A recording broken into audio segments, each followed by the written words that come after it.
जय श्री कृष्ण। राधे राधे मित्रों। इस जन्माष्टमी पर अगर आपने गौ माता से जुड़ी यह उपाय कर लिया तो मैं ईश्वर की श्री कृष्ण की सौगंध खाता हूं, आपके घर से निर्धनता दूर चली जाएगी। आप रातों रात धनवान मालामाल हो जाएंगे। मैं भगवान श्री कृष्ण की सौगंध खाता हूं। इस वीडियो को अंत तक देखें। आपका भाग्य चमक जाए तो मुझे बताना, लेकिन वीडियो पूरा ही देखना। एक लाइक जरूर करें। अगर आप भगवान कृष्ण से सच्चा प्रेम करते हैं, लड्डू गोपाल से प्यार करते हैं, राधा रानी से प्यार करते हैं, तो एक लाइक जरूर करना मित्रों। जन्माष्टमी बार बार नहीं आती, साल में एक बार 365 दिन में एक बार ही आती है। सच्चे दिल से कमेंट बॉक्स में लिखें राधे राधे जय श्री कृष्ण भक्तों। श्री कृष्ण जन्माष्टमी के दिन गौ माता को खिला दे, यह एक चीज दरिद्रता समाप्त हो जाएगी। दोस्तों, हर साल भाद्रपद माह के कृष्ण पक्ष की अष्टमी पर कृष्ण जन्माष्टमी मनाई जाती है द्वापर युग में। इसी दिन भगवान श्री कृष्ण का जन्म हुआ था। श्रीमद् भागवत पुराण के अनुसार श्री कृष्ण का जन्म अष्टमी तिथि रोहिणी नक्षत्र वृषभ राशि और बुधवार के दिन हुआ था। दोस्तों, भगवान श्री कृष्ण को गौ माता से अत्यंत लगाव था, इसीलिए जन्माष्टमी के दिन गौ माता की सेवा जरूर करनी चाहिए और गौ माता को कुछ चीजें अवश्य खिलानी चाहिए। खासकर इस दिन आप यह एक चीज जरूर खिलाएं, इससे आपके जीवन से दरिद्रता समाप्त हो जाएगी। पंचांग के अनुसार इस साल भाद्रपद माह के कृष्ण पक्ष की अष्टमी तिथि की शुरुआत 26 अगस्त की रात 3:29 पर होगी और 27 अगस्त रात 2:19 पर इसका समापन होगा। ऐसे में 26 अगस्त 2024 के दिन कृष्ण जन्माष्टमी का व्रत रखा जाएगा। कृष्ण जन्माष्टमी की पूजा मध्य रात्रि की जाती है, इसलिए इस साल भगवान श्री कृष्ण का जन्मोत्सव 26 अगस्त 2024 सोमवार को मनाया जाएगा। दोस्तों, हमारे प्राचीन धर्म ग्रंथों में गाय को एक अत्यंत महत्वपूर्ण और पवित्र पशु माना जाता है।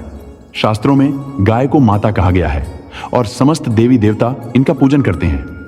गौ माता के शरीर में 33 कोटि देवी देवताओं का निवास सस होता है। गाय एक अत्यंत पवित्र, निर्मल, शांत, निष्पाप जीव है। ऋग्वेद में इसे संसार का पालन पोषण करने वाली कामधेनु माता कहा गया है। इसके दर्शन मात्र से मनुष्य के हजारों पाप नष्ट हो जाते हैं। इसीलिए कभी इस निष्पाप गौ माता पर अत्याचार नहीं करना चाहिए। गाय को कभी मारना नहीं चाहिए और कभी उन्हें कष्ट नहीं देने चाहिए। गाय को मारना शास्त्रों में सबसे बड़ा पाप माना गया है। दोस्तों, भगवान श्री कृष्ण को गायों से विशेष लगाव था। उन्हें गौ माता बहुत अधिक प्रिय थी। श्री कृष्ण के अनुसार गायों की सेवा करना ही सर्वश्रेष्ठ धर्म है। इससे बड़ा पुण्य का कार्य संसार में दूसरा कोई नहीं। कलयुग की भविष्यवाणी करते हुए भगवान श्री कृष्ण कहते हैं कि कलयुग में जब धर्म का लोप हो जाएगा तब मनुष्य गाय की सेवा नहीं करेंगे। मनुष्य केवल दूध के लिए ही गाय खोलेगा। दूध के लिए वह गाय को बहुत कष्ट देगा, जिसके परिणाम स्वरूप कलयुग में पाप और अधर्म उसके चरम पर होगा। कलयुग के अंत का लक्षण बताते हुए श्री कृष्ण कहते हैं, जब संसार से गाय समाप्त हो जाएंगी तब कलयुग का अंत होगा। जो मनुष्य कलयुग में भी गाय की निस्वार्थ भाव से सेवा करेगा वह सुख समृद्धि प्राप्त करेगा। जो स्त्री रसोई में बनी पहली रोटी गौ माता को खिलाएगी वह सदा सुहागिन और सौभाग्यशाली रहेगी। जो लोग अपने घर में गाय से प्राप्त पंचगव्य को घर में रखेगा उसके घर में कभी दुख दरिद्रता नहीं आएगी। दोस्तों, हमारे धर्म के सभी शास्त्रों में गाय की सेवा को ही सर्वश्रेष्ठ माना गया है। जो व्यक्ति प्रतिदिन किसी न किसी तरह से गौ माता की सेवा करता है वह सबसे अधिक पुण्यवान बन जाता है। गांव में तो मनुष्य को गाय की सेवा करने का अवसर प्राप्त होता है, लेकिन शहरों में गाय के दर्शन आसानी से नहीं हो पाते हैं। इसीलिए मनुष्य को गौशाला में जाकर गाय की सेवा करनी चाहिए अथवा गौशाला के लिए दान धर्म करने चाहिए। इसके अलावा आप अपने घर में ही गौ माता की मूर्ति रखकर उनकी पूजा जरूर करें। इससे भी माता कामधेनु का आशीर्वाद प्राप्त होता है। शास्त्रों में गौ माता को मां लक्ष्मी का रूप माना गया है, इसीलिए उनकी पूजा करने से दरिद्रता दूर होती है। प्राचीन काल से ही गौ माता की सेवा और संरक्षण करने की परंपरा चली आ रही है। कई ऋषि मुनि अपनी कुटिया में गायों का पालन करते थे तथा राजा महाराज गायों का दान करते थे। गायों के दान को सबसे बड़ा दान कहा गया है। गाय का दान करने से सभी जन्मों के पाप नष्ट हो जाते हैं। और मनुष्य को मोक्ष की प्राप्ति होती है। आज हम आपको गौ माता के संबंध में बहुत ही महत्वपूर्ण बातें बताने जा रहे हैं। गाय की पूजा कैसे करनी चाहिए, गाय को कौन सी चीजें खिलाने से कौन सा फल मिलता है, तथा गाय के किस अंग को स्पर्श करने से दरिद्रता दूर होती है आदि के बारे में हमारे शास्त्रों में बहुत ही महत्वपूर्ण ज्ञान दिया गया है। हमारी अत्यंत पूजनीय गौ माता के बारे में आप सभी को यह बातें अवश्य जान लेनी चाहिए। इससे आपके जीवन से सभी प्रकार के कष्ट दूर होंगे। दोस्तों, कई बार महिलाएं जाने अनजाने में गाय को कुछ चीजें खिला देती हैं, जिससे मां लक्ष्मी क्रोधित हो जाती है। शास्त्रों में कहा गया है कि यह चीजें को कभी नहीं खिलानी चाहिए। इससे मनुष्य के जीवन में दुर्भाग्य आता है और उसे किसी भी कार्य में सफलता नहीं मिलती है। तो चलिए जान लेते हैं गौ माता के विषय में महत्वपूर्ण नियम। सबसे पहली बात है दोस्तों, गौ माता के दर्शन करना बहुत शुभ होता है। शास्त्र कहते हैं रोज सुबह गाय के दर्शन होने से पुण्य की प्राप्ति होती है और सुबह गोबर के दर्शन होने से लक्ष्मी की प्राप्ति होती है। अगर किसी महत्वपूर्ण कार्य के लिए जा रहे हैं और अचानक ही गौ माता आपके रास्ते में आ जाती है तो वह कार्य निश्चित ही सफल हो जाता है। किसी भी यात्रा पर निकलते समय अगर गौ माता के दर्शन हो जाए तो वह यात्रा सुखपूर्वक पूर्ण हो जाती है, इसमें संशय नहीं है। ज्योतिष शास्त्र के अनुसार कुंडली में यदि पितृदोष होता है तो अन्य उपायों के साथ साथ गौ माता को प्रतिदिन रोटी और घास खिलाने से लाभ होता है और पितृ दोष से मुक्ति मिलती है। इसी तरह कुंडली में यदि शनि की 7.5 या महादशा है तो हर शनिवार और अमावस्या को काले रंग की गाय को घास या रोटी खिलाएं और उसकी पूजा करें। इससे क्षण दोष कम होता है।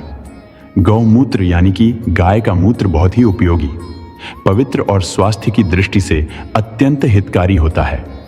आध्यात्मिक दृष्टि से तो गौमूत्र का महत्व है ही, साथ ही वैज्ञानिक और स्वास्थ्य की दृष्टि से भी गौमूत्र के बहुत से लाभ बताए गए हैं।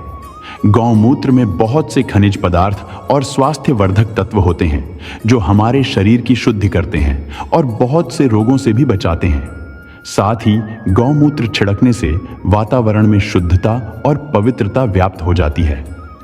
इसीलिए हमारे शास्त्रों में शरीर को निरोगी रखने के लिए प्रतिदिन गौमूत्र का सेवन करने तथा घर में गौमूत्र छिड़कने के लिए कहा गया है।